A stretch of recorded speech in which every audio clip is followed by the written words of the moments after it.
Good evening, everyone, and welcome to tonight's virtual.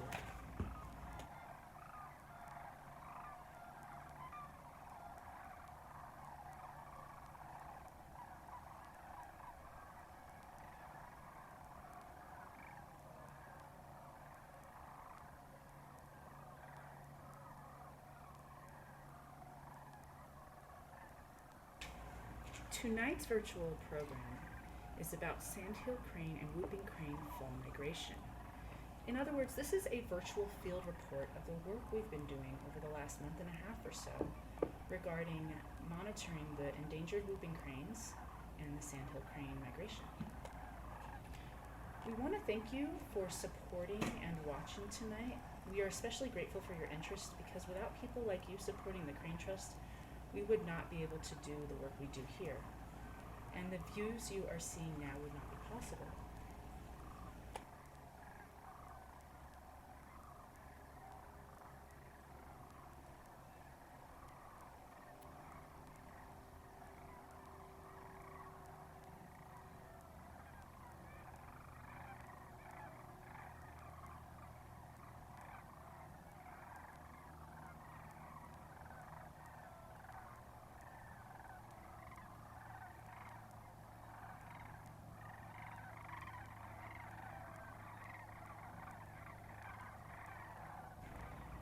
So to introduce everyone tonight, we are your hosts, Team Whooper.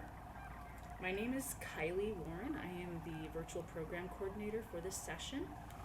My name is Alexa Rojas. I'm the biological science technician. I'm Brittany Wassons, the Lila O. Wilson biological monitoring technician. I'm Charlie Tate, the Saunders Conservation Fellow. I'm Dave Bosch. I am the Threatened and Endangered Species Specialist. And Dave is joining us remotely as our offices were closed due to ice this morning. Thank you so much, Dave, for calling in.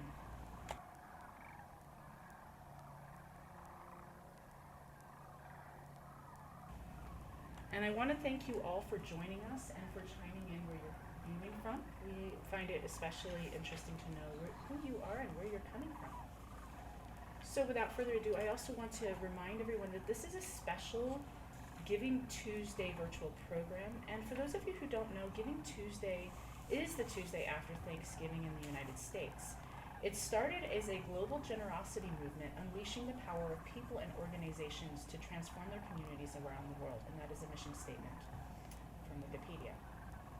The funds Crane Trust raises during Giving Tuesday will help us continue to preserve and restore the native habitat in order to protect the endangered whooping cranes. But we can't do it alone, and it is only through the generosity and kindness of people like you, so we hope you help us today. To donate, please follow the link in the description or in the comments.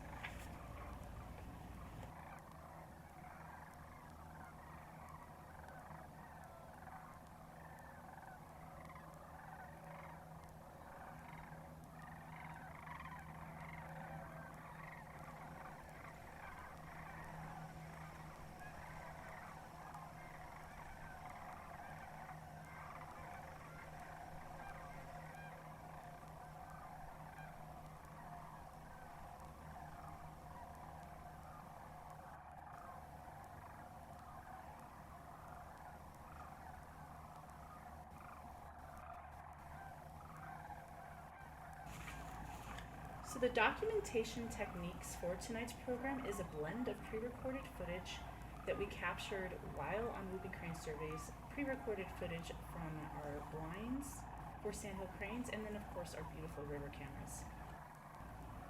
This event is pre-recorded because the fall migration, unlike spring migration, is not as predictable. We don't always know where cranes are going to land and when they're going to land in front of our blinds or in front of our cameras, so we took the opportunity to capture footage as they appeared. I also have some very shaky footage in this program, largely because when we were in the fields monitoring whooping cranes, they were quite far away.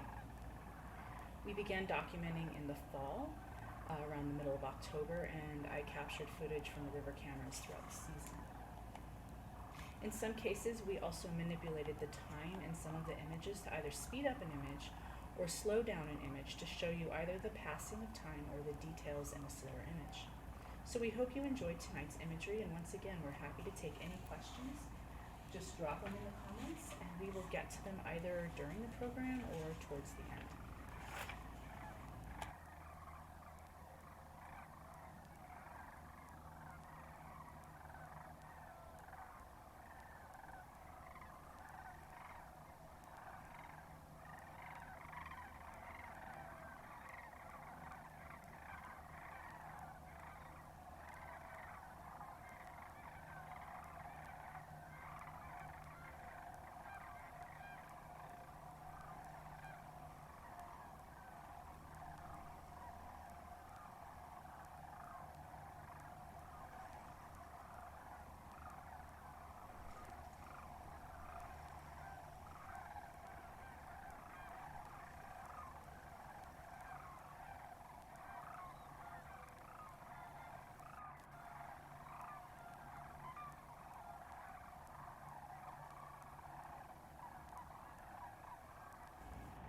So what you're looking at now is a bit of a fall migration season overview.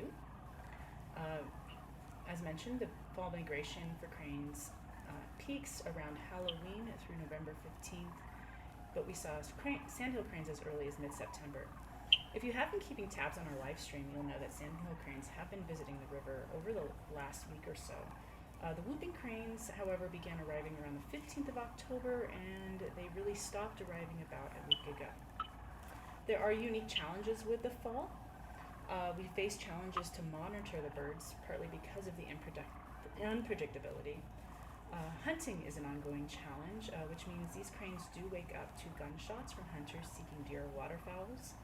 However, I've noticed in the past week that many of these cranes have acclimated to this, and we are very grateful for the hunters who are respectful to the birds and for the many efforts that hunters make towards conservation.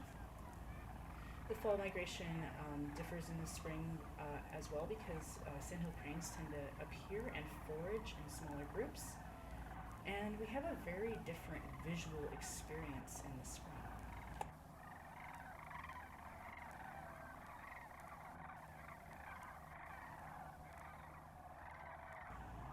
I'm going to show you a quick comparison of fall and spring footage, not only to highlight the beauty of both seasons, but also to remind you that our spring migration is when we have more Sandhill cranes.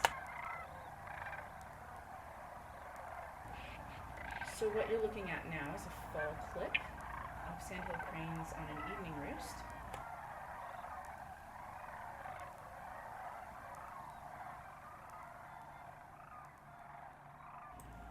This clip is from spring.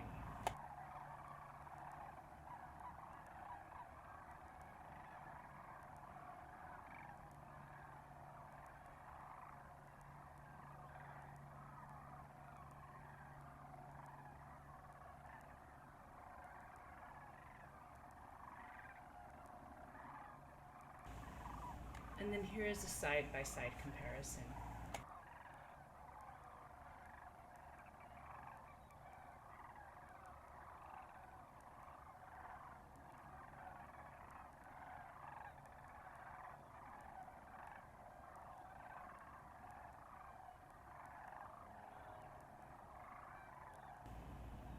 Once again, fall on the roost.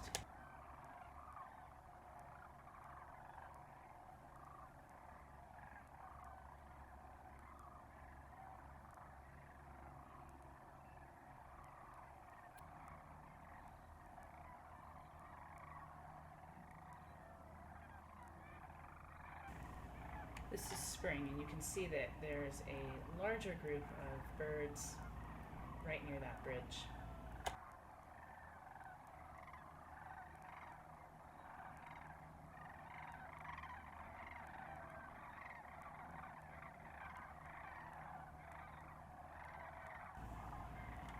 And again, the side-by-side comparison.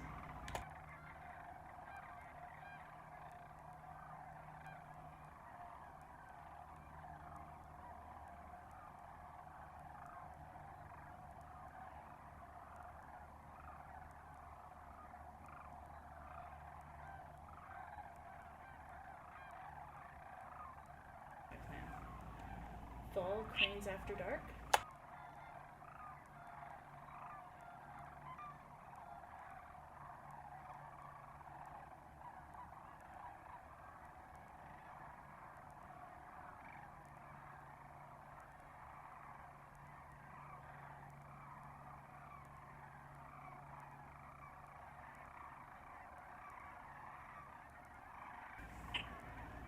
Shot from spring, and as you can see, they're very active at night, or they can be anyway.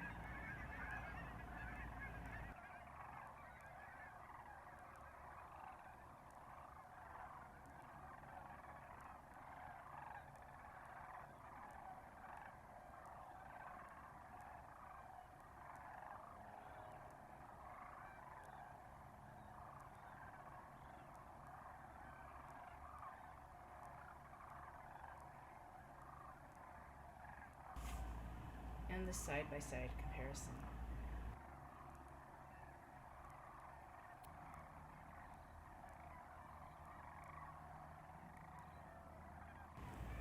So in addition to seasonal changes, we also have differences in seasons throughout the years. And as many of you probably know, the 2021 year was a historic year for whooping crane migration here on the Central Platte.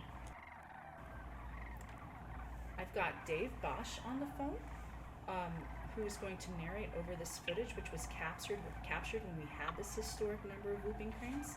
Dave recently wrote a paper about this matter, and Dave, I'm going to let you introduce yourself, and I'm going to ask you a few questions about this historic event. Dave, are you ready? You bet. Like Kai said, this is Dave Bosch. I'm the Threatened and Endangered Species Specialist with the Trust. I deal with all species that are either listed as threatened or endangered, or are on the verge of being listed as threatened or endangered. So I deal a lot with the sparse populations, and really am enjoying myself at the Crane Trust. Thank you, Dave. So can you talk a little bit about this historical event? How many whoopers were on the Platte River in 2021, and what made this event so historic? Yeah, in 2021, we actually had a total of 97 whooping cranes on the Platte River that fall, and that's way higher than most years, especially like this year. And on many years, if we get 5 to 10 whooping cranes to stop during the fall, that's a pretty decent year. But like I said, we had 97 in 2021. Of that 97, we had a group of 46 whooping cranes that eventually came together. They started off as a group of 5 individual groups distributed across about 13 miles. And as the days went on, they started to join into bigger groups, and by the 4th day, they'd actually all merged together into a single group. And so it was a phenomenon that has never been documented in the United States outside of the wintering grounds. So the most ever recorded prior to this was 32 birds in a single group. So it was definitely a historic event. Thank you, Dave. So one question I do have is, when I look at some of the footage I captured last year, I do see a lot of aggression between the various groups of whooping cranes. Is that something they do when they get in groups? I'm just trying to understand why I'm seeing that aggression, and does it have something to do with the fact that they prefer to travel in smaller groups, or just maybe fill me in on that a little bit if you have any feedback? Yeah, whooping cranes, like you mentioned, generally travel in smaller groups, family groups of 3 to 4 or smaller. They occasionally will travel in larger groups, 5 to 10 individuals, but the most typical whooping crane group size is usually around that 3 to 4 birds. In 2021, when that group of 46 all came together, whooping cranes are very territorial, so that interaction you're seeing is probably the result of the individual groups of birds trying to maintain a little territory for themselves within the group. So that's probably what was being noted in 2021. Wow, thank you, Dave. That's really fascinating. We're just going to let you all watch this footage for a few more moments. And thanks to all of us who just joined.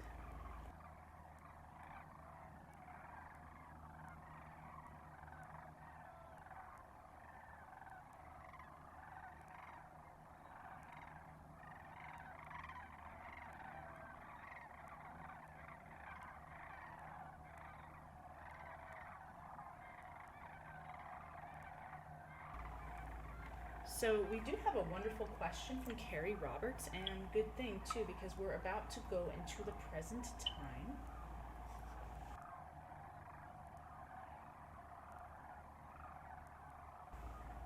And before we do, Dave, the question is, how many whooping cranes was our science team able to study this year? I haven't compiled all the data yet from this fall. Like you had mentioned, Kylie, we just got through collecting some data here in the past week or so. My best estimate would be we probably tracked around 50 to 55 birds this past fall. So those were distributed from the Loop River to a few on the Platte River to a few rainwater basin wetland birds. So I'm guessing around 50 to 55 birds were tracked this year and where we collected data on. Thank you, Dave.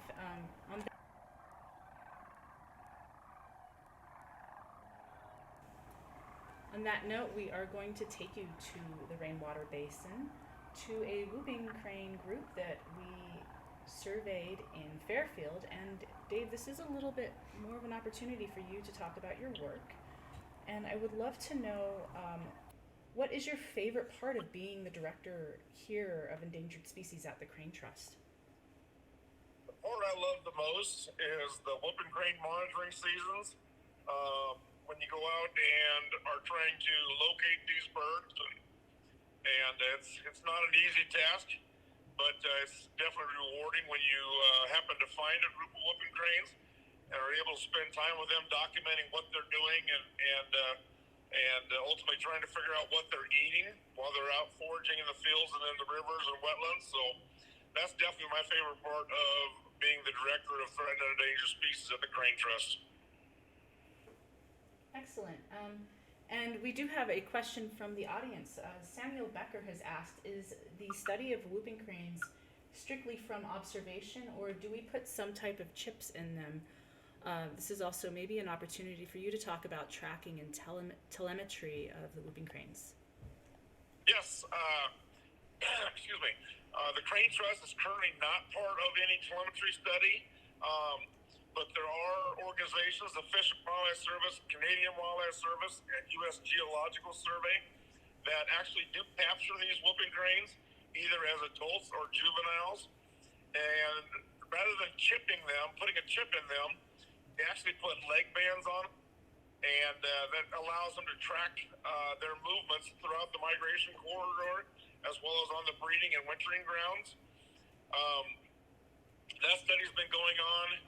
Well, initially the study began in 2010, and starting in 2018, they started using new technology that allows data to be collected on a 30-minute interval rather than a 6-hour interval like it was in 2010.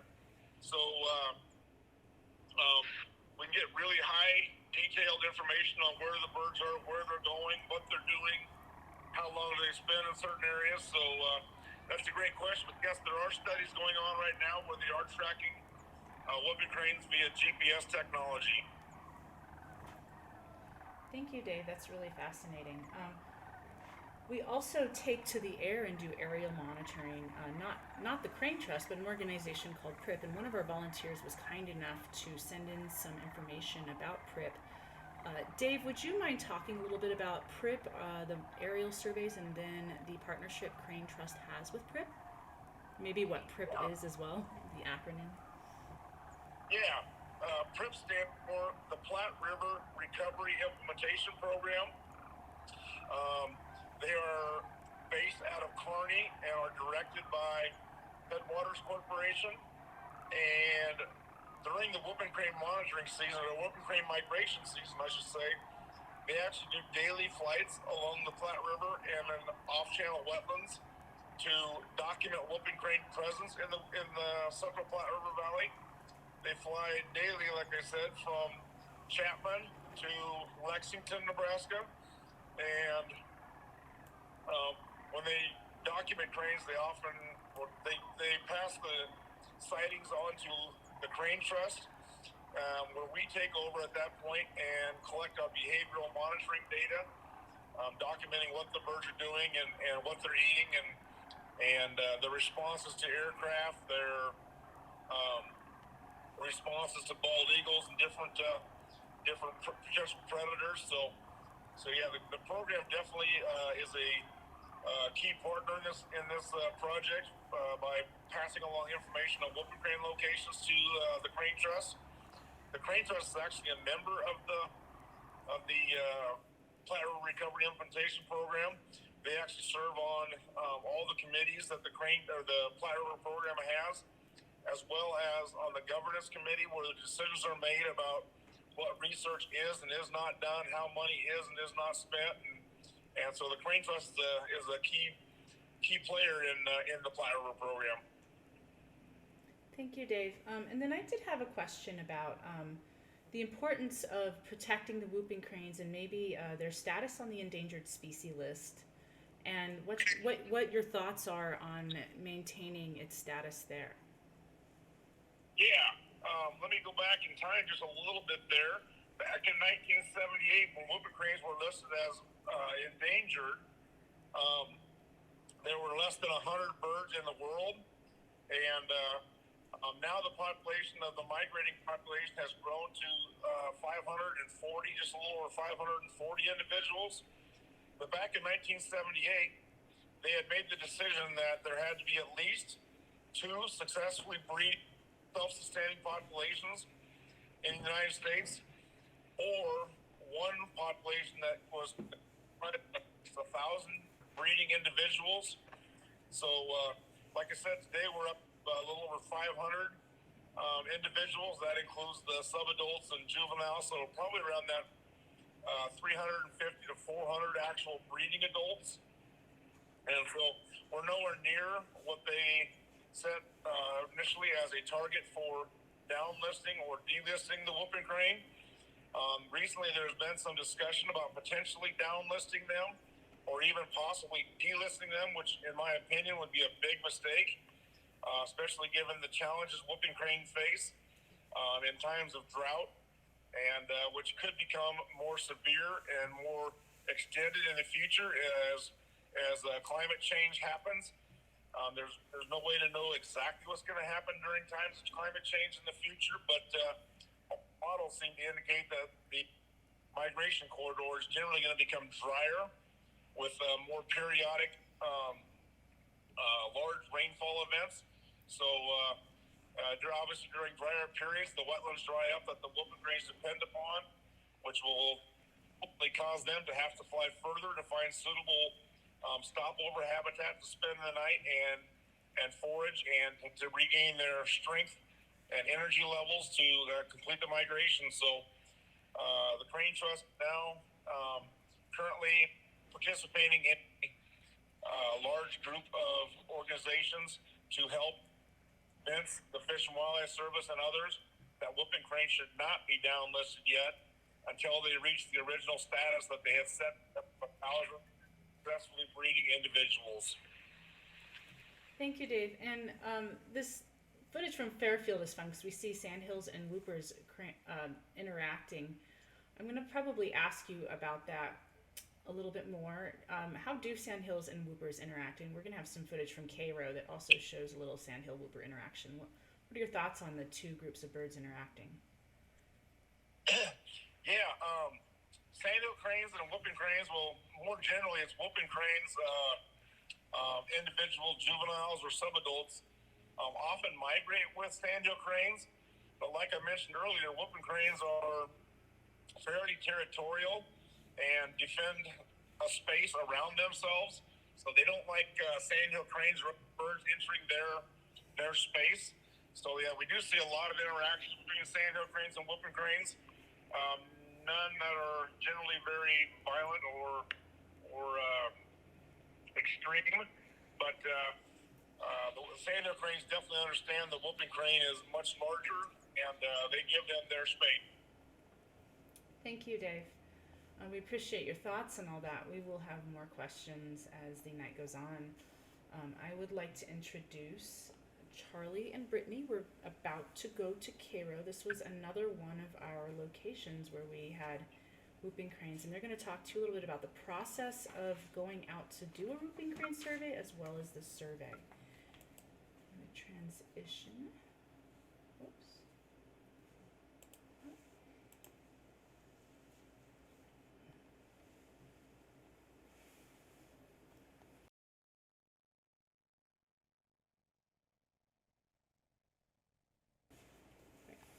All right, Brittany, on the process, how does a morning start when we go on a whooping crane survey? So sometimes we would get ample heads up the day before. Dave would just let us know, hey, there's whooping cranes in this area. Could you guys go tomorrow morning before first light and get some observational data? Sometimes it would be waking up at 5 and checking our phones to see if there were any cranes in the area that we had to get up and go and see. And this one was actually was different. It was fun. It was half an hour before we were done with work when Dave sent us a text that he had heard about whooping cranes in the area, and we just took off right away and trying to beat the sunset to get enough observational data. So that was very cool. It was very interesting. Very cool. And Charlie, in this footage we have both of you, Brittany and Charlie, monitoring and doing the survey, filling out the whooping crane migration behavioral observation scan sampling data sheet. Charlie, do you want to talk a little about that sampling and that survey? Yeah, sure. So when we're observing the whooping cranes, we usually do it through a telescope that's mounted on a vehicle, and we stay at least a quarter mile away so we don't disturb the cranes while they're going about their day. And once every minute, we'll take an observational data point, and I'll just describe some of the behaviors we're looking out for that we take note of. First of all, there's foraging, which you'll see some footage of. That's just eating and drinking, either in the wetland or the cornfield. There's also loafing, which is kind of just hanging out, resting, not really doing much of anything. There's alert and defensive behavior. This is in response to a potential threat. It could be an airplane, people, or predatory birds, anything that might perk up their interest. Very cool. And Dave, one of the questions I wanted to ask you while we're still on this Cairo footage, I want to know why it is so important to keep the information about the whooping crane location a secret. Are there references to the secretive nature of tracking whooping cranes, and what is the importance of this? Is that question for me, Kylie? Yes, Dave. Okay. Yes, it is very important if one were to detect a whooping crane. It's very important to keep that information somewhat secretive. While we encourage everybody to report it to the Fish and Wildlife Service, the Nebraska Game and Parks Commission, or to the Crane Trust, we know how to handle the situation and how to avoid disturbing the birds while they're in the area. If a big media or social media release happens, leak happens, then you end up with a lot of people that don't know how to handle the situation on site, which causes the birds unnecessary stress. And during this very important time of their life cycle, which is migration, like I mentioned earlier, while they're migrating, they stop over and they forage pretty extensively and pretty heavily just to keep their energy reserves up to complete their 2,500-mile migration each fall and spring. Thank you, Dave. And this footage from Cairo, was interesting to me because we have an adult sandhill with a juvenile, or sorry, an adult whooping crane with a juvenile whooping crane and a juvenile sandhill crane.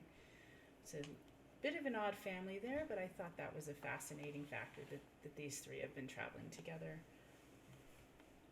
And then, Dave, anything else you want to add before we go on to our next location, which is St. Paul? No, like you said, that is kind of an interesting observation we had of that juvenile sandhill with an adult whooping crane and a juvenile whooping crane. Questions I have regarding that is, first and foremost, why was the sandhill crane, the juvenile sandhill crane, traveling with the whooping cranes? My best suspicion is that potentially it lost his parents, and a concerning thing for me is that the single adult traveling with a juvenile might be an indication that the other adult did not make it, might have died as well. So there's no way to know for sure what happened there or why the situation came about, but those are my initial suspicions of what led to the event, and sure hope that the adult whooping crane and the adult sandhill cranes did not die, but it's certainly possible.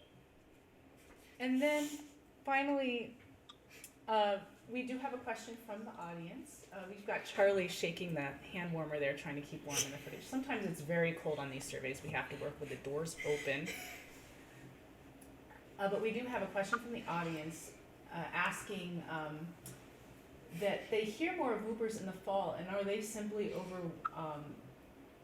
And the person wants, and Pat Gammett would like to know, are they just simply overwhelmed in the spring, or are they lost in the crowd, or do they use different routes? So that's about hearing more about whooping cranes in the fall. Yeah. Sorry, Dad Gammett. Actually, during the fall, the whooping cranes do happen to stop about 2 to 3 more times during migration, largely because they're traveling with their chicks, the offspring, and so they do actually make a couple extra stops on average during the fall, but their stays are much shorter, much reduced. They're in a hurry to get down to Aransas, where they'll whip at. But generally, especially on the Platte River and in this area, we see a lot more whooping cranes actually in the spring than we do the fall.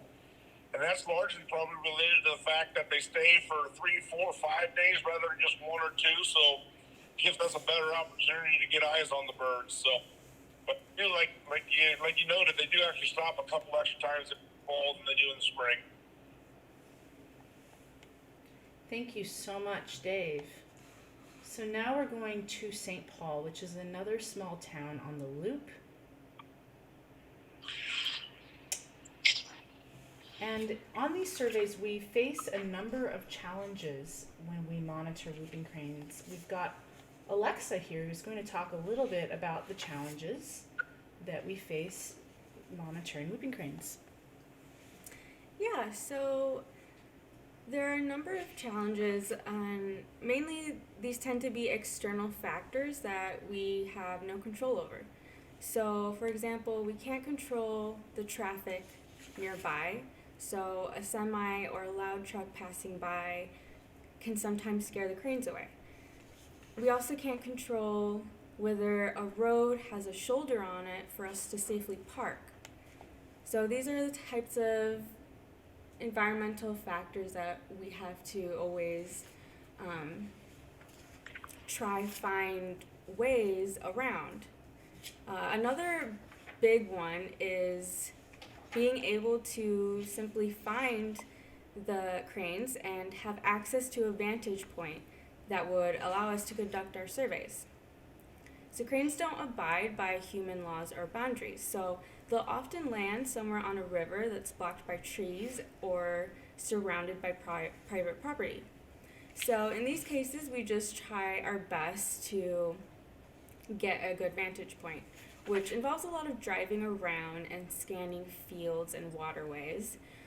But there are other times where we'll get to meet a private landowner who generously allows us access to their property to survey these endangered birds. And so we are really grateful for people like that who end up making a huge difference in our efforts to survey these animals. Thank you, Alexa. Yeah, we went on a journey to St. Paul to find this family of whooping cranes, and it involved driving around and going into trying to figure out where they were on the river. We couldn't find them immediately. They were actually quite far away when we finally did find them. And luckily, due to the generosity of a landowner, we were able to go on his property. However, by the time we got the permission, they had moved. So these are some of the challenges we face, and luckily they did just hop into a cornfield right on the other side of the river, and we were able to see them at a very clear spot on a dirt road. So I think we lucked out with this group. Sometimes it can be even harder than that, but however, we also have times when sandhill cranes do show up on Crane Trust property. And this year we also lucked out. We want to thank the community when they do alert us to when whooping cranes show up.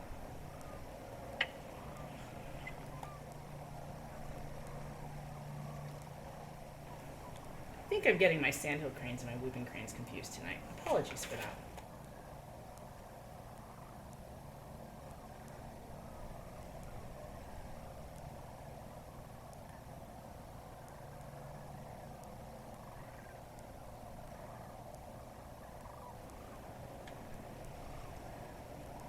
So one night I went out to do an evening scout and ran into a local who identified these cranes on the river for us. They were actually quite far away from our river cameras, so they would have been very hard to see with just the river camera alone, or even to find. And you will see here shortly what that footage looks like from the river camera. They were tagged with telemetry data. However, by the time that I had learned about their whereabouts, that data had not reached our office yet, so we did not know they were there. So if it wasn't for the luck of knowing some wonderful volunteers and the person who is responsible for helping us find these is in the chat, feel free to identify yourself. But we are very grateful to you all who do participate in Whooper Watch and who do notify us when there are cranes in the area. Getting to the blind and negotiating how we were going to monitor these birds also took a lot of teamwork. We have a great team of scientists who were willing to get up at an ungodly hour in the morning. How do you all feel about that? It was exciting because it was nice to hear that they were so close. And yeah, that was a great night. You just came in and you're like, oh, we have whoopers on the river. And we're like, right here? And you're like, yeah. So I was super excited for it. It was nice not having to drive an hour and a half away to see them. You could just go to the blinds right here. Anybody else have thoughts on that experience, getting up? What time were we there? At 6:40 in the morning? It's actually kind of sleeping in for us, wasn't it? Yeah, that is true. Yeah, that's why it was it was nice that they were here, you know, right on Crane Trust property, but it was also nice that it did give us a little bit of time to sleep in. Yeah, it was pretty exciting. We also did have to talk to a local who is adjacent to the blind we were accessing and let him know that we were going to be creeping in early in the morning to look at these birds. What we're looking at right now is actually river footage, so you can see how small they are and how difficult that would be to identify with the camera scan. This is quite zoomed in, which is why it's bouncing up and down like that. So it would have been very hard to find that with river camera alone.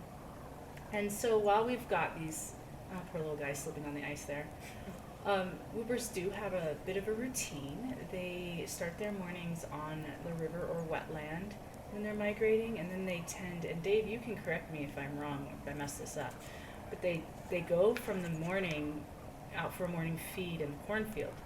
And they come back to the river, have a drink, and then they decide whether they're going to stay or migrate. And if they stay, they hop back and forth between the river and whatever field they're grazing in. And if they decide to go, they usually leave, around 9 or 10 in the morning from the river after they hydrate. Davis, did I get that right? Is that about how it rolls? You bet. You nailed it, Kylie. Okay, cool. I'm learning something.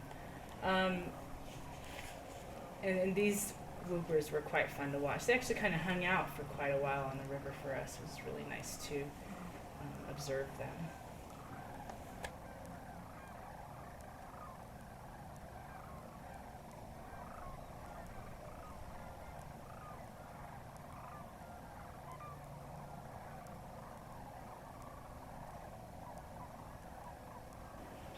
We have a question from P.S. Gosson. Are there certain plants, grasses, other cover that landowners could plant that would attract or benefit the whooping and sandhill cranes? Dave, that sounds like it'd be for you. Yeah, I can't say as though there's a specific plant type or vegetative community they like. We do know they like the lowland grasslands, kind of the wet meadow type of landscapes that are sub-irrigated. That's something obviously a farmer or rancher can't change. The biggest factor in whether they use a particular grassland or not is the vegetation stature. Is it short vegetation, like it has been grazed off fairly well, or hayed off, or mowed off? So that's the biggest thing that I've noticed about whooping cranes and sandhill cranes both, is they generally don't like that tall vegetation, as that gives predators a better opportunity to sneak up on them and potentially take them out. So generally, short vegetation stature, I wouldn't say it matters what type of forb or grass that's out there. Just the stature is the big thing. Thank you, Dave.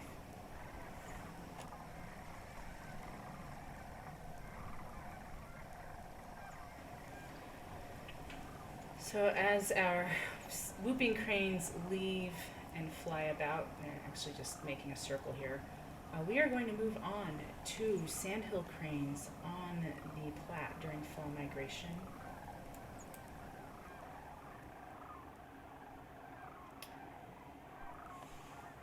And as mentioned, sandhill cranes pass through in the fall, but their migration looks very different to that of the spring.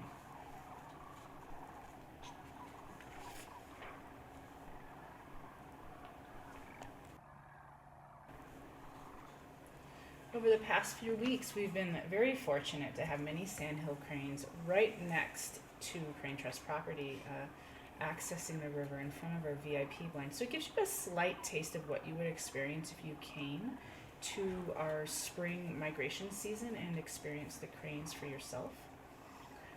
But the vastness, as we discussed earlier, is not quite captured in this footage. So you'll get the proximity to the birds, but you will not get the numbers that we see in the spring. So if we do not get up at 5 a.m. to a text telling us where the whooping cranes are, we hobble into the nearest blind where sandhill cranes are hanging out and observe them. And here's some footage that we caught a few weeks ago.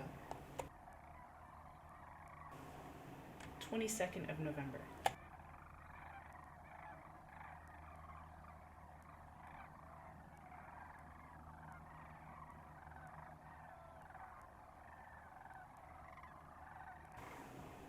And as we watch this footage, I just want to thank all of those who've just come in. Hello, Jennifer. Welcome.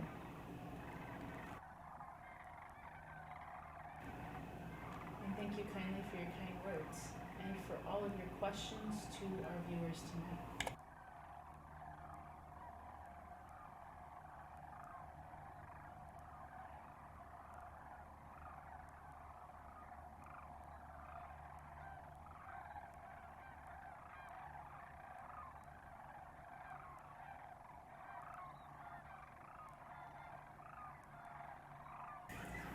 And if any of you have questions for our science and intern team, feel free to ask in the comments as well.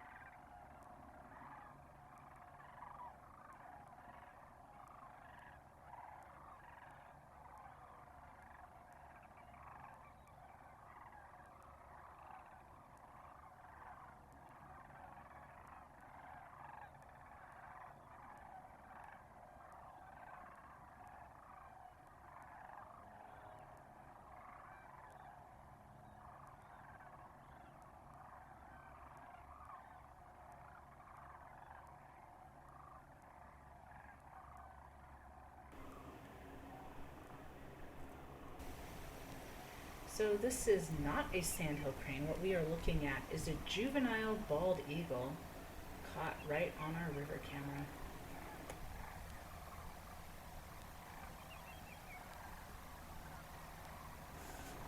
Sandhills roost on water and to stay safe, but it doesn't mean that they are immune to predation.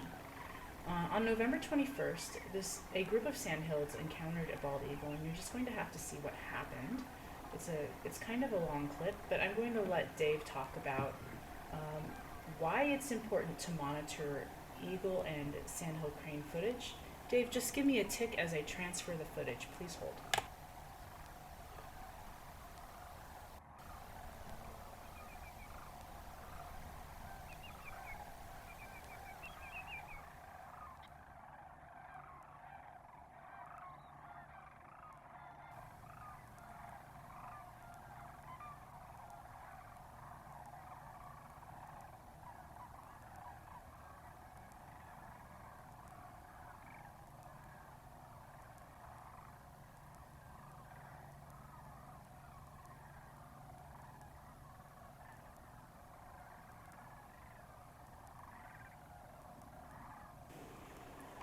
So, Dave, this footage was captured the morning of November 21st. What we're looking at are cranes easily waking up from the river. They're sleeping, they're preening, they're doing the typical things that sandhill cranes do as they wake up and get their day started. I'm not going to spoil the end, but we're going to see some eagle and crane interaction. And Dave, I wanted you to talk a little bit about these interactions and why is it so important that we document the eagle and crane encounters, and why you think it's important to the future of sandhill cranes and maybe perhaps even bald eagles.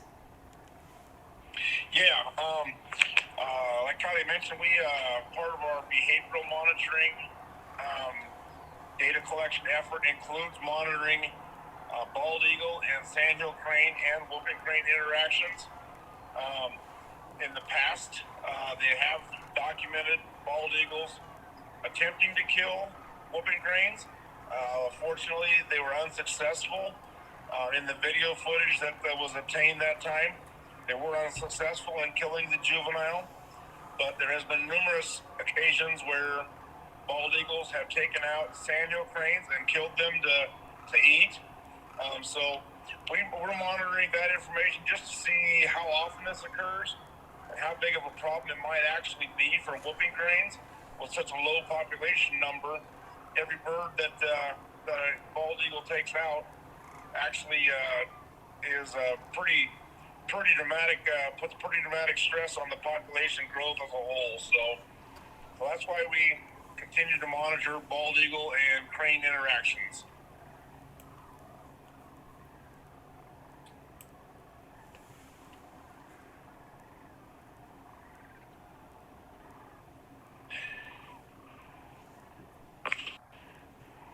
Thank you so much, Dave.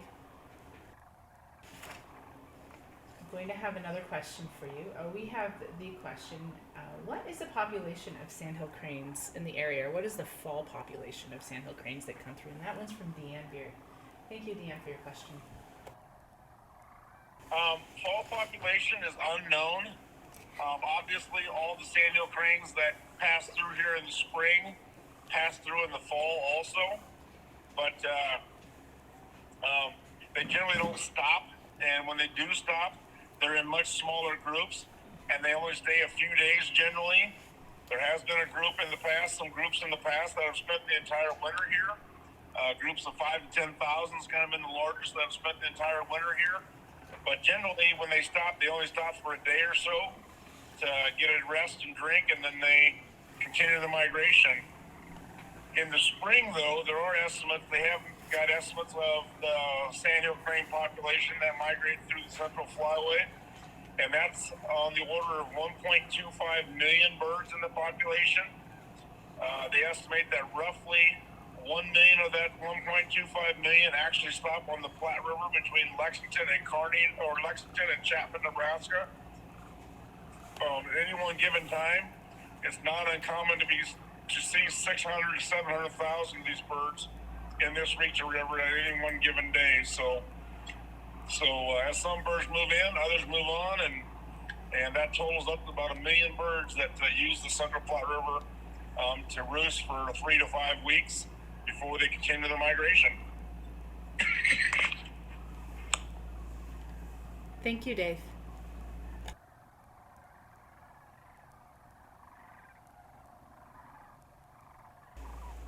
All right, feel free to chime in the comments. I have 2 questions for the audience. One, what are these sandhill cranes going to do? And yes, I have seen sandhill cranes getting up on bald eagles before, but I want you to let us know what you think these cranes are going to do. And my second question is, do you think the group of sandhill cranes hanging out on the river will stay through the winter?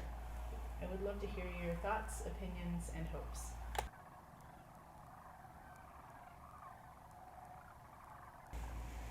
And just to clarify, that question is for our viewers tonight.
So any takers on what these sandhill cranes are going to do?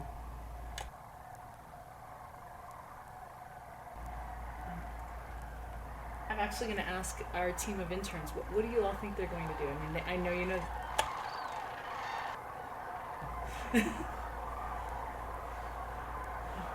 That's an excellent question. I don't know. If I was a sandhill crane and I saw a bald eagle in the area coming after me, I would fly away.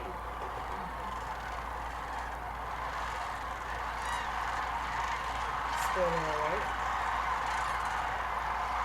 Brought to you by thousands of cranes calling out alert.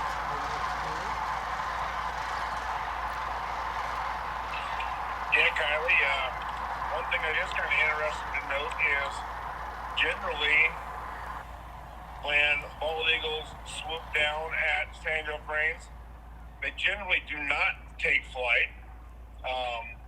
When they do, and if there happens to be an injured one in the group or 2, whatever, those are the ones that get singled out. That's why the bald eagles swoop down on them. Mm-hmm. If the birds take flight and leave 1 or 2 birds behind, that's what they're going after right there, the injured birds. They generally won't take out a healthy bird, a non-injured sandhill crane, but they certainly can. They got the capabilities of doing so. Thank you, Dave.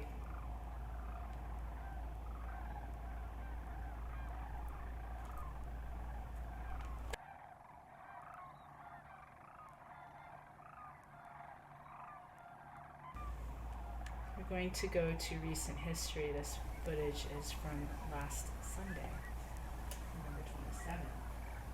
And we do have some more footage from prior to that, if we have time, but I wanted to get to this footage and get to our intern team because Alexa, Brittany, and Charlie are here through the summer. I think, Alexa, are you staying? What's your plan? I'm staying till next spring. So Alexa's going to have the opportunity to see the cranes in the spring migration, but I'm really glad that we have cranes to show all 3 of you because I think it's important. It's what the Crane Trust is all about, and I did have some questions for the 3 of you. And when we did not get that 5 a.m. text from Dave telling us where the whooping cranes were or if they were around, why what compelled you to get out of bed early anyway to trips to a blind in the cold, usually what we've been dealing with, like 20 to 30 degrees right now, to see the Sandhill cranes from our Riverside blind? Well, for me, because I'm not going to be here next year, I didn't want to miss out. I didn't want to have any regrets about not seeing them. So I was like, you know what? I hate the mornings, but I'm going to do it. And it was absolutely worth it. It was so beautiful just seeing them dance and hearing their calls. It was really awesome. Yeah, I agree. I think any crane sighting, whooping crane or sandhill crane is really special. So any opportunity we can get to wake up and see them, I think is definitely worth doing. For me, even though I will get to see them during the spring migration, I still felt like being a part of this one and getting to witness their fall migration, because I feel like we have a unique privilege here. We have the opportunity to simply walk over to a blind and watch the birds. So we live on campus, and this is during a time where no one else really is around in the blinds. So we basically get the birds all to ourselves. And I definitely want to take advantage of that. I also think of these experiences as potentially transitory. So for one, I might not be here at this time of year, so this could be my only chance to see them during the fall. But I also like to think of the bigger picture. We don't really know how long these birds are going to be here. With the current extinction rate, who knows what will happen down the road. So that's in general my outlook on nature, to appreciate it while it's here, especially listening to older generations talk about what used to be here and looking at old pictures of what the landscape used to look like. It makes you realize that nothing is really guaranteed to remain. Thank you so much for all three of your responses. Very insightful. And we'll go around again. What is your favorite experience, or favorite thing about experiencing the Sandhill cranes from our VIP blinds? I guess it's what Alexis said, that, you know, a lot of people in the spring, you know, they pay to come here and they have to share the blind with other people. And, you know, we live here on campus, so we can just go to the blinds and walk to the river whenever we want. And it's just having like those intimate, private sessions of just admiring how beautiful it is. That's what it's about. Yeah, I think another fun thing is getting up really early. It's still dark out, and you know, we're all huddled in the cold blind, and you don't even know what you might see. There's always opportunity for surprise, and it's just really fun to get out there, watch the sunrise, see what the cranes are doing, and yeah, it's just very special. My favorite thing about this experience is getting to observe their behavior and just trying to imagine what's happening socially or on an individual level. So like when I see a crane fly over a few meters to another spot with some cranes, it's probably because it's looking for food, but I can't help but come up with my own little explanations, like maybe it's saying hi to a cousin or a family friend. Very cool.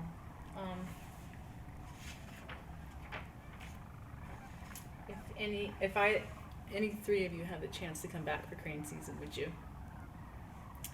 Oh yeah, I definitely will. I'll find a way to make it out. It seems like just a once in a lifetime experience, and I definitely wouldn't want to miss it. We've caught a glimpse of what it could be like, but just seeing the numbers in the spring, I'm sure, is something totally amazing. Yeah, it is funny because we're so amazed by how many there are right now, and to just see the videos and the pictures of the number of cranes that are in the spring, it's kind of mind blowing. Like I can't even really picture it, and I'm sure it's amazing. I would love to see it. I don't know if it's this coming spring or 5 springs from now, but one day I would like to see it in person. And Alex, I know you'll be here, but imagine if you didn't have the choice. Would you come back for crane season? Oh, for sure. I feel like it's a no-brainer. Awesome. I love crane season.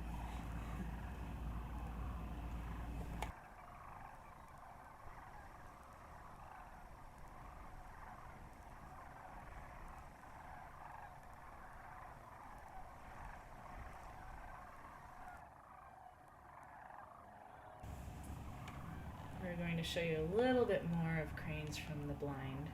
This was an absolutely gorgeous morning, November 23rd, the day before Thanksgiving. And so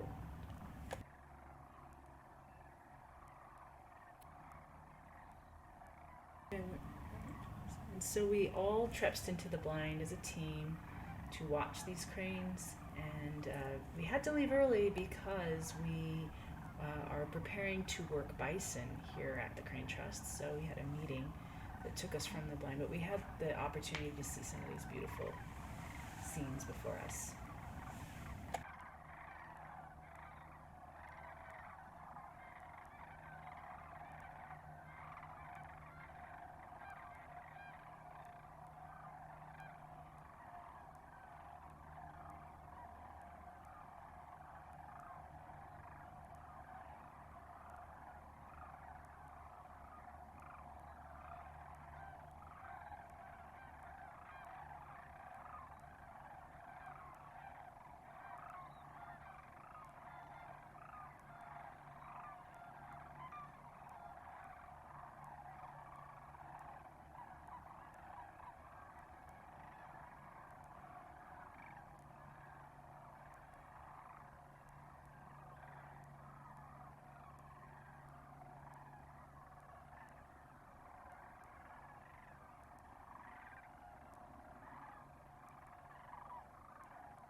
So we are still here. We're watching cranes dance on the river in this footage from the 23rd.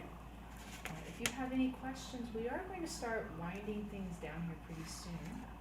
We have 2 more segments to show you. And if you have any questions, please leave them in the comments.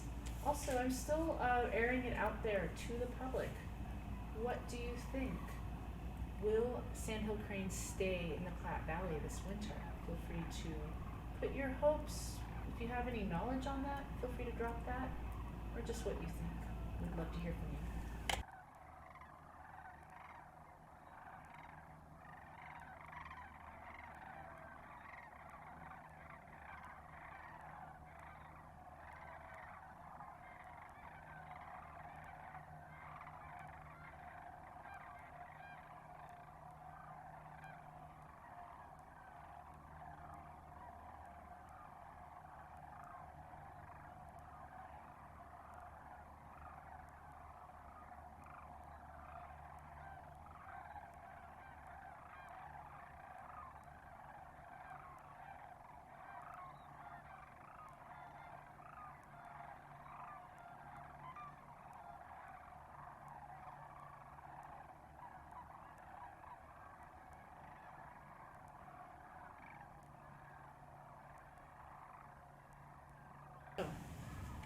And as a reminder, it is still Giving Tuesday, and if you have any desire to give to Crane Trust, that link is the top comment in this chat.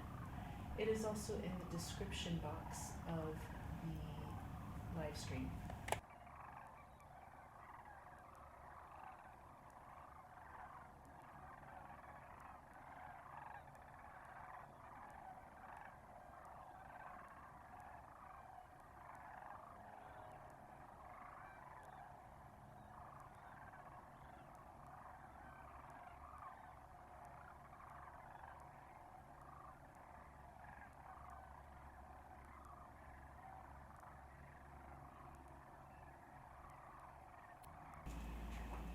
And a personal favorite, cranes after dark.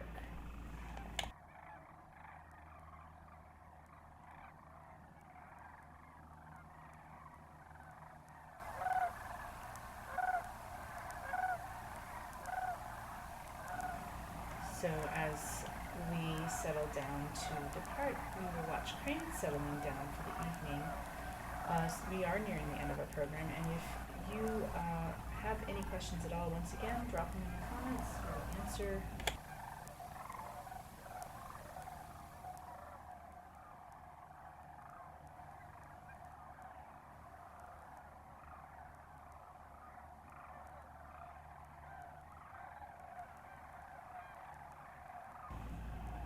As the day dips into darkness, we are blessed to watch the colorful scenes of Sandhills drifting into the river. As the lights go out, the cranes don't stop, as you can see. Indeed, they have a very active nightlife, or they can have a very active nightlife, as illustrated in this reel, and we are fortunate that we have modern technology in the form of infrared and night vision cameras that allow us to see what cranes get up to and what other kinds of critters come onto the river, either to chase the cranes or just be a part of the evening river scene. Sometimes the cranes isolate themselves at night so they avoid other species, and at other times they can be seen with ducks, geese, the occasional deer walking through, and even the occasional coyote. Unfortunately, I've not been fortunate enough to catch that on video yet, but I'm still trying. Sometimes these cranes are very active, and at other times they're sound asleep.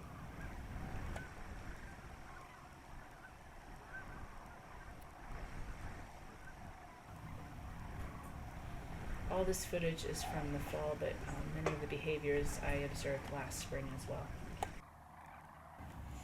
This is them being active.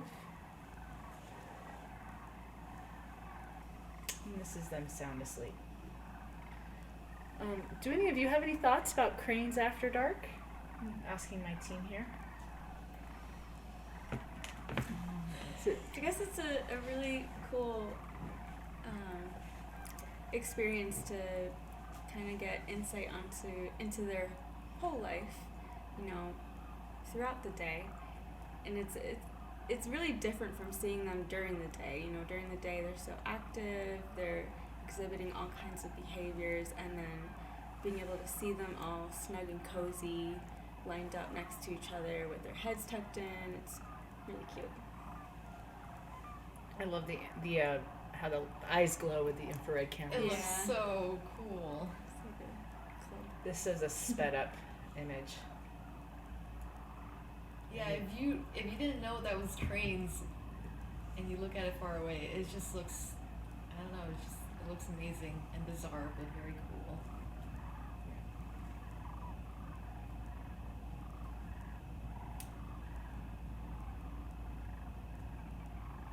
So yes, I think watching cranes at night gives us an idea of the complex activities these birds carry out when they think no one is looking.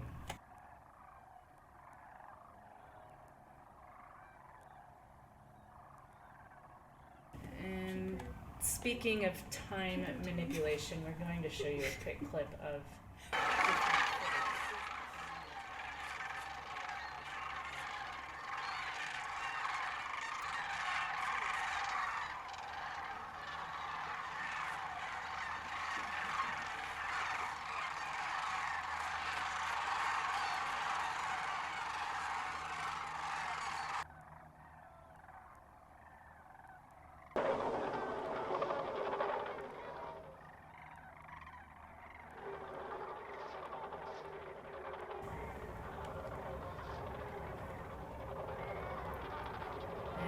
hear the audio difference as you watch the slow-mo as well. What does it sound like to you? I believe this was slowed down at 45%.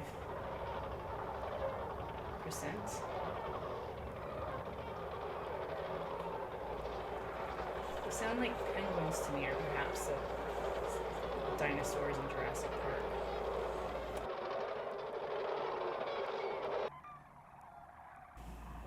And then in this next clip, I want you to pay attention to the way they fly, as if they're scooping the air underneath them. And this is probably not a speed I would use for aesthetic purposes, but it shows how their wings flip underneath as they lift themselves up. So cameras give us the option to study birds in ways that the human eye cannot. And we hope you enjoy this little study in slowing down crane footage.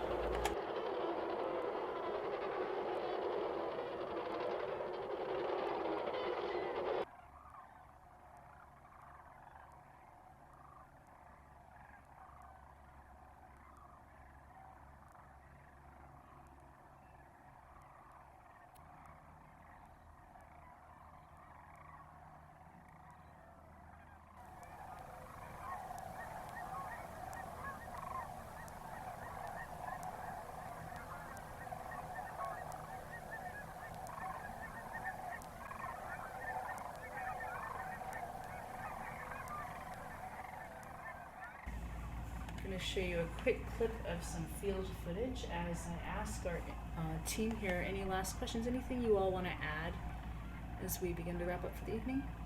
Any final thoughts on your experience with the whooping and Sandhill crane fall migration? And Dave, this goes to you as well. I think it's just been an awesome way to wrap up the field season. After the summer and the heat and lots of busy, long days out in the field, this has been a really awesome way to round out the year and get some really good experience with observing these birds. Yeah, I wasn't expecting to see whooping cranes. I don't even remember it was in the description of the position. So I was very excited. It's interesting being here at the Crane Trust because a lot of the work we did does not involve cranes. It involved a lot of focusing on a lot of different animals and vegetation studies and such. So, like Charlie said, it is a really nice way to wrap up the year with some great observational studies. Yeah, along those lines, I agree that this was kind of a pleasant surprise.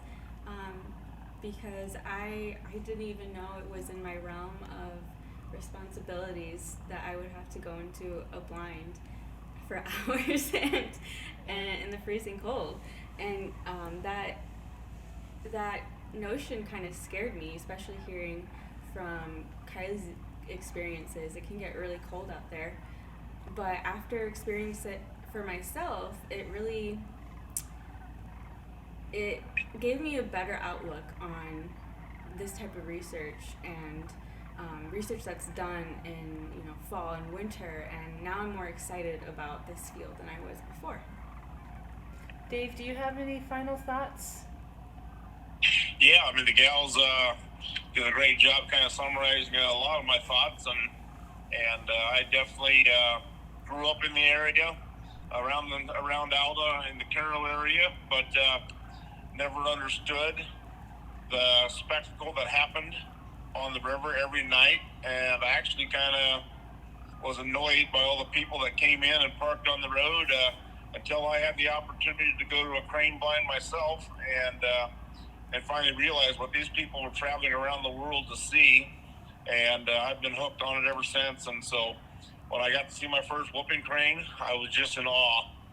The size, the color, the beauty, the elegance, everything just was captivating. So I'm definitely honored to have the opportunity to work with the Crane Trust and whooping cranes and specifically.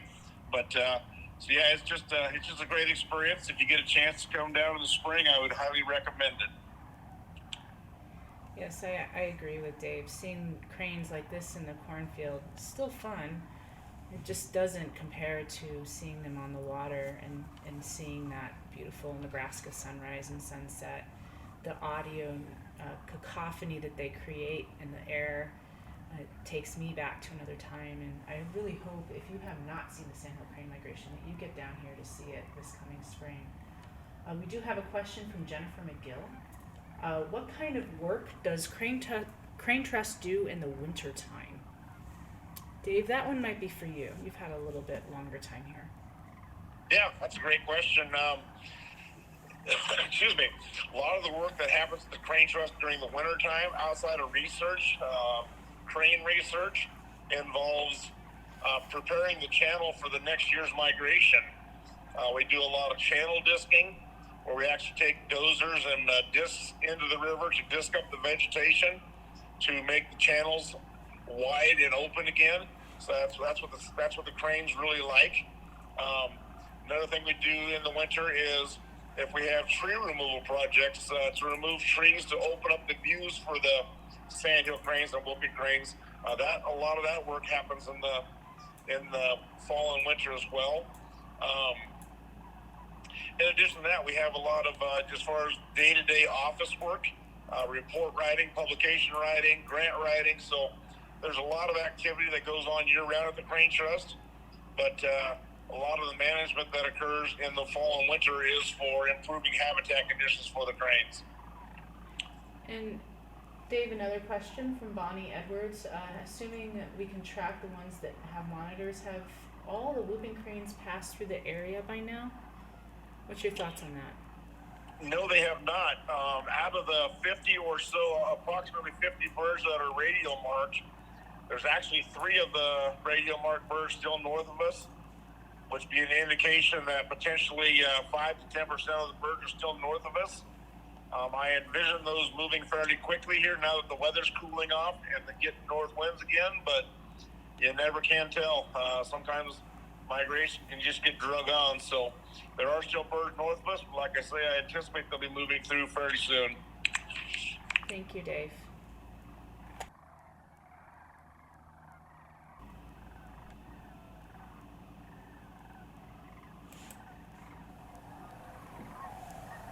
So we're getting ready to log off, and at this time, I want to remind you all that it is Giving Tuesday, and we hope you join us by pledging your time, skills, voice, or hard-earned dollars to support our work.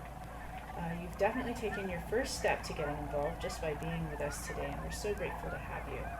And here are some ways you can get involved. Obviously, donations are very muchly appreciated, and Your kindness and generosity will help our efforts to protect and restore native habitat. You can follow us on Facebook and any of our social media channels. We have an Instagram as well. Charlie here has been doing some wonderful posts throughout the summer. You can spread the word by telling your friends, family, and coworkers why you're passionate about cranes, crane trust birds, native grasslands, and more. And of course, you can come see us in March for the Great Sandhill Crane Migration here on the North American Savanna.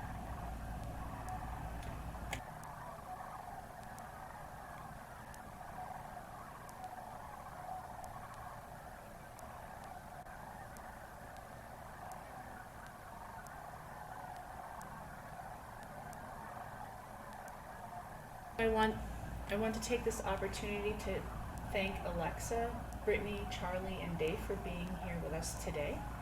I want to thank Colleen Childers and Jeff Dale, Matthew Fong, Paul Julian, Bryce Crone, the Platte Basin Time Lapse, our trustees Brad Correll, Craig Thompson, and Shelley Sailing Dart.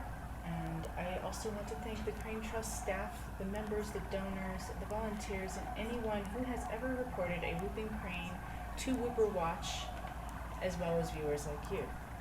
And finally, we're very grateful to the river, the prairie, and all of the wildlife living there.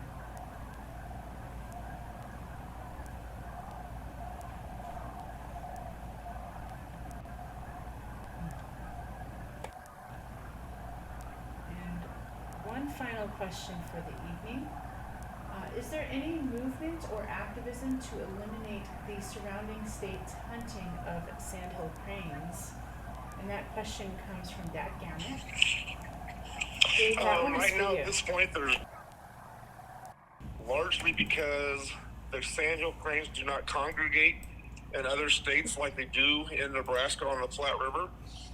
So while there is hunting allowed in every state except for Nebraska, the number of birds that are actually taken each year is relatively minimal. So right now there's not a push. The population is still growing and doing fine. So there's not a push for the elimination of hunting at this point.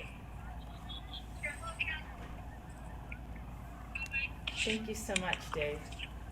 And thank you all for joining us tonight. If you are a member, we want to pay special thanks to you for your support, and we certainly appreciate and rely on your support so we can continue to protect and maintain the physical, hydrological, and biological integrity of the Big Bend area of the Platte River.